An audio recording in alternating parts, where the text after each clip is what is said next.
Tapi ia barangkali cukuplah untuk membeli sabun bagi menyental baju yang kotor agar kita sentiasa kelihatan bersih dan segak di hadapan anak murid kita.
Salam Nusantara adalah sebuah dokumentari bersiri yang diusahakan untuk meninjau perkembangan sejarah dan peradaban Islam di Sarawak. Ia akan menjadi suatu permulaan positif dalam menyingkap khazanah peradaban masyarakat majmuk wilayah ini. Episod kali ini menyajikan sejarah perjuangan anak watan dalam menuntut hak kemerdekaan demi mengembalikan kemuliaan bangsa. Antara peristiwa penting kebangkitan nasionalisme Sarawak adalah pergerakan anti-serahan.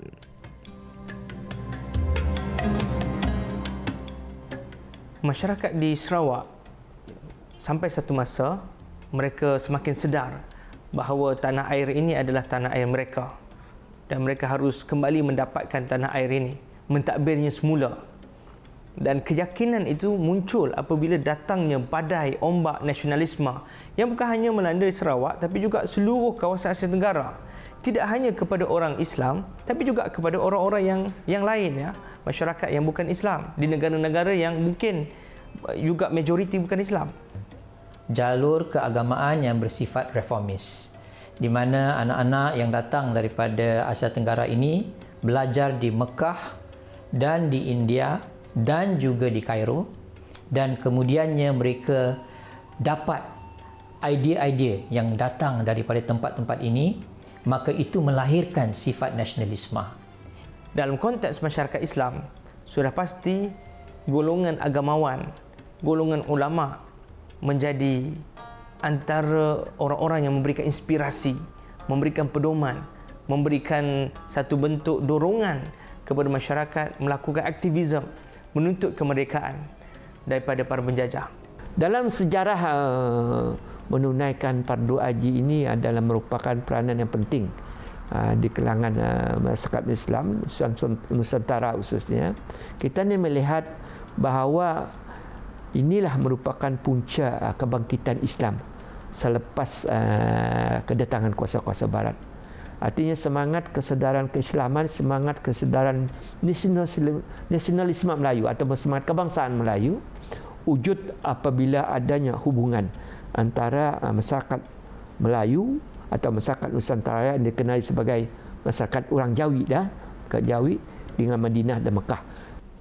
Dikatakan Datuk Pati Abang Haji Abdul Gapur yang merupakan Datuk Patinggi di Sarawak, salah seorang daripada pegawai yang tertinggi, malah sebelum daripada kedatangan Brok pun beliau merupakan seorang pemimpin utama di negeri Sarawak. Dikatakan beliau ini pernah menunaikan haji di Mekah, dan ketika di Mekah beliau bertemu dengan Datuk Hakim Keramat yang kita sebutkan tadi, Datuk Hakim Abdul Rahman bin Ibrahim atau dikenali sebagai Datuk Hakim Keramat. Waktu itu masih belum ada lagi jawatan Datuk Hakim Keramat ya. Dan pada ketika pertemuan itu, beliau menyampaikan maklumat bahawa negeri kita Sarawak sudah ditadbir oleh orang putih. Maka kita harus lakukan sesuatu, harus berfikir dan harus melakukan strategi bagaimana dapat kita menjaga akidah umat Islam dan juga dapat mengembalikan semula wilayah ini kepada tangan orang yang selayaknya, iaitu anak watan kita sendiri. Jadi setelah pertemuan tersebut, Datuk Hakim Keramat kembali ke negeri Sarawak.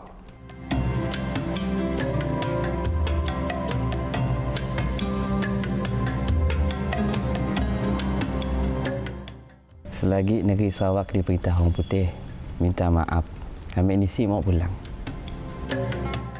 Syekh Osman pernah diminta untuk pulang ke tanah air bagi mendidik masyarakat Islam di tanah airnya. Tapi Syekh Osman menolak dengan mengatakan beliau tidak akan pulang selagi tanah air kita dipimpin oleh orang putih. Itu memberikan indikasi jelas bagaimana tidak redanya ataupun tidak relanya mereka daripada dijajah.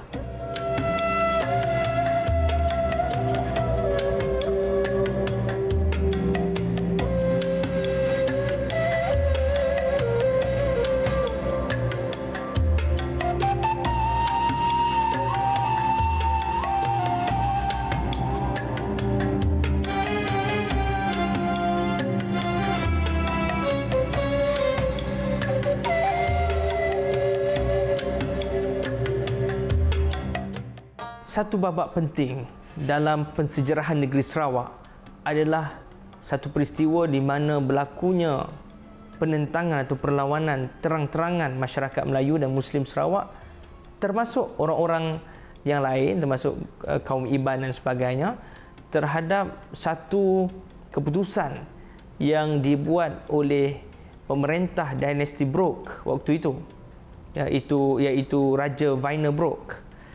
Ini berlaku selepas daripada tercetus dan meletusnya Perang Pasifik ataupun Perang Dunia Kedua.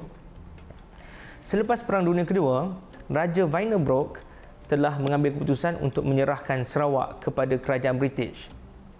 Jadi dengan itu sebenarnya secara rasmi Sarawak akan menjadi tanah jajahan bagi satu empire kolonial iaitu Empire British.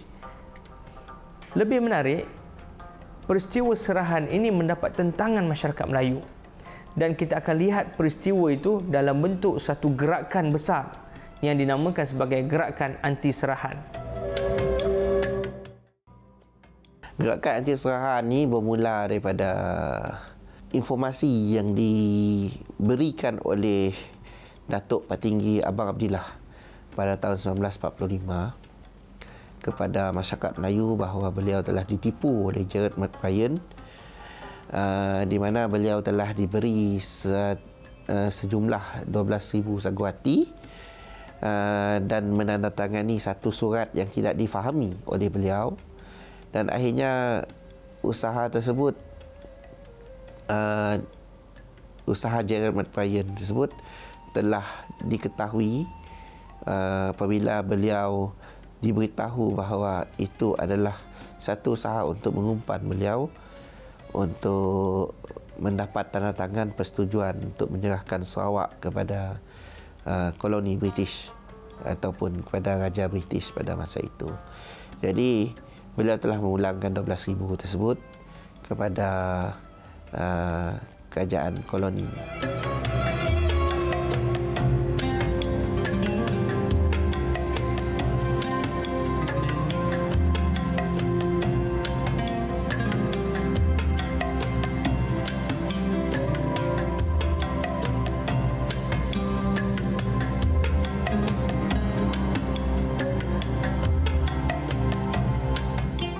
Almarhum Syekh Sekawi memberitahu bahawa dia adalah Setiausaha Agung Barisan Pemuda Sarawak. Bahawa pada hari Konsul Negeri bersidang, McBrien Mat Saleh, orang putih British, telah membawa beg duit dari rumah ke rumah datuk-datuk. Jadi pada ketika itu kita ada konsel negeri. Untuk memutuskan adalah persidangan konsel negeri. Siapa yang pro session dan anti session. Maka artinya bagaimana tergendalanya apa yang dilakukan oleh Barisan Pemuda Sarawak yang Syekh Sakawi sebagai Setiausaha Agungnya untuk menangkap datuk-datuk yang telah menerima duit sogokan rasuah daripada McBride. Barisan Pemuda Sibu telah berjaya ditubuhkan, mengambil semangat anti-session di Kuching, dan ada dari dalam kalangan ahli mereka yang menyubuhkan Persatuan Pemuda Melayu yang dianggotai oleh pemuka-pemuka seperti Awang Ramli, Haji Sirat, Bujang Suntong, dan menyebabkan sehingga akhirnya meletus asasinasi yang dijalankan oleh Rosli Robi dan sahabat-sahabat beliau.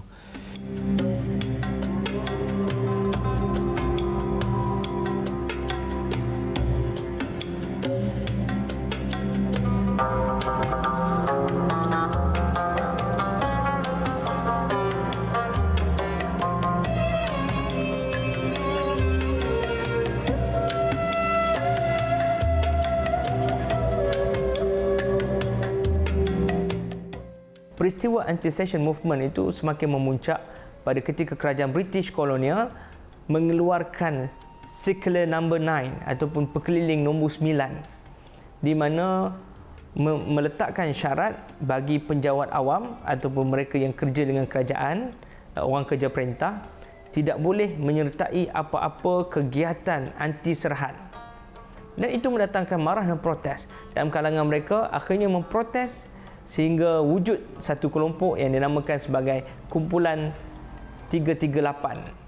Ya, hampir 400 orang penjawat awam meletakkan jawatan mereka, sehingga menyebabkan antara penjawat awam itu kebanyakannya guru-guru, menyebabkan sekolah-sekolah terpaksa ditutup.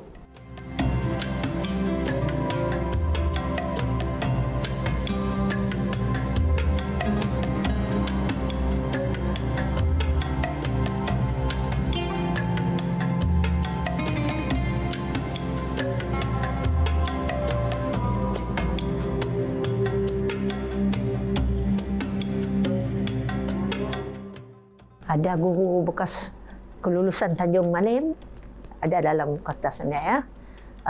Cik dalam kerja jadi nelayan. Adanya yang diam Simpang 3 tu ada tempat kuda kan, lomba kuda. Ada salah satu daripadanya cikgu ya bekerja di rumah kuda lah. Kita nyapu najis kuda, mandi kuda dan sebagainya, sebab perjuangan.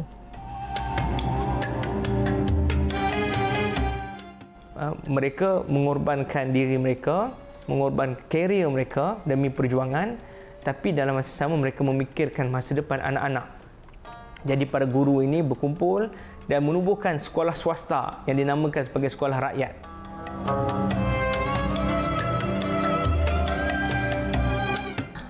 Jadi cikgu-cikgu ni memang semangat juang lah. Buat satu keputusan untuk buka sekolah. Free lah kadang-kadang.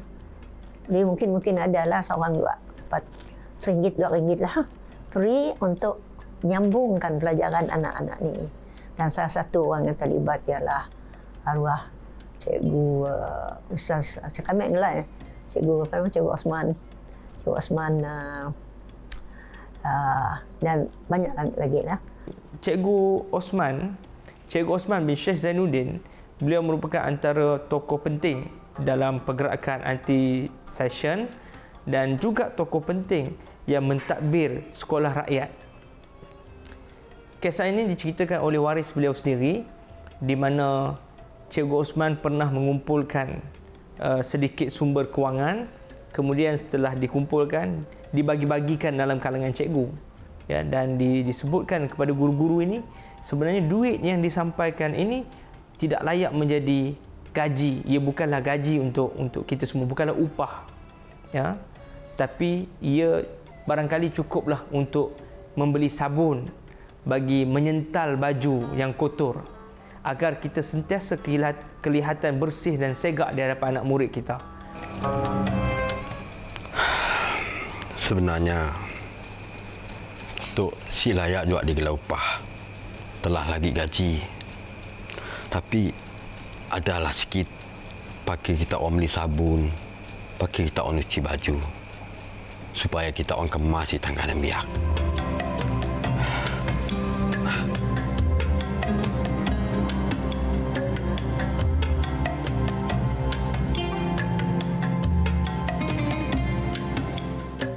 Sehingga kan begitu sekali cara berfikir mereka. Biar mereka susah, tapi perjuangan tetap diteruskan. Imej seorang guru di hadapan anak murid dan izzah guru itu tetap dijaga walaupun mereka berhadapan dengan kepayahan. Tapi dalam perjuangannya, sekolah rakyat lah yang jadi pengasas kepada semangat berjuang dan seterusnya sampailah hajat cikgu-cikgu ya.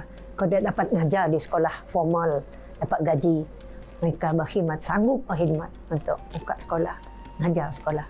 Dan saya ingat, semoga Allah balas jasa mereka. Antara anak-anak Syekh Osman yang lain yang memainkan peranan penting ya adalah Syekh Syazali bin Syekh Osman. Syekh Syazali banyak bergiat di Singapura sebenarnya. Beliau dikatakan merupakan salah seorang daripada pentadbir Masjid Sultan di Singapura.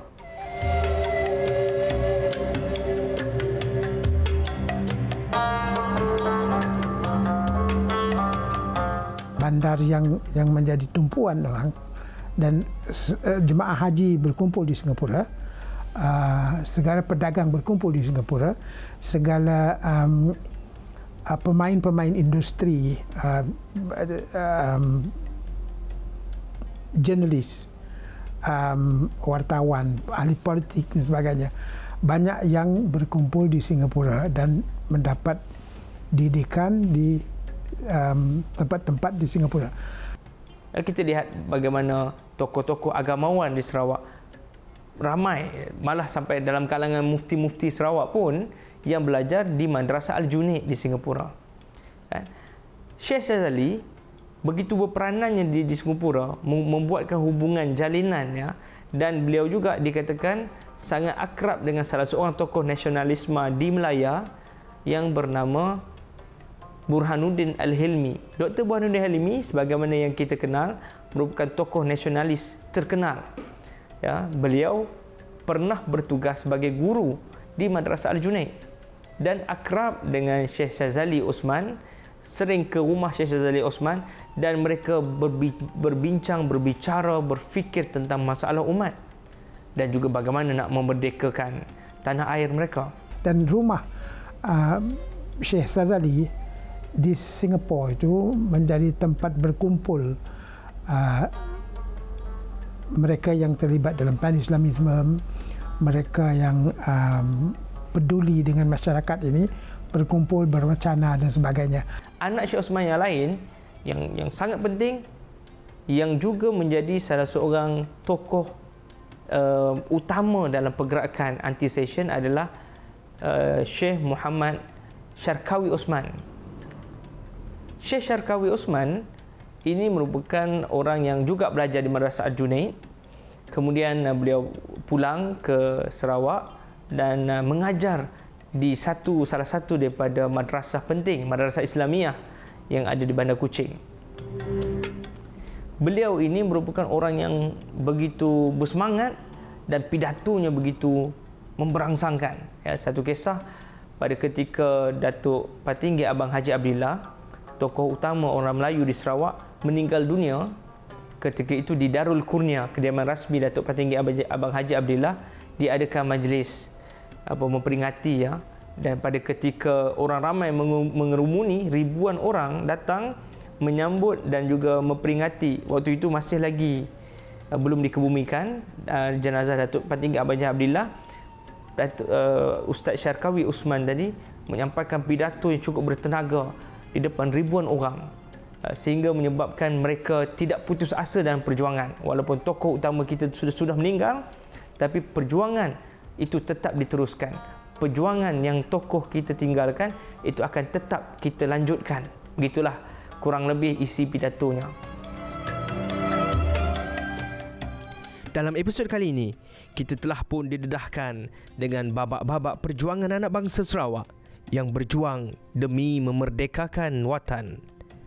Faktor agama Islam sememangnya diakui menjadi penyumbang kepada kebangkitan rakyat Sarawak dalam era nasionalisme pasca Perang Pasifik atau selepas Perang Dunia Kedua. Atas jasa dan perjuangan nenek moyang kita itulah, maka kita dapat mengecapi keamanan, kedamaian dan kemakmuran dalam negeri yang kita cintai ini. Episod selanjutnya akan menutup tirai dokumentari Salam Nusantara bagi musim ini. Ia akan merangkumkan perkembangan Tamadun Sarawak dan mengetengahkan wawasan kemajuan Islam di Sarawak untuk masa depan. Salam Nusantara, Islam di Sarawak.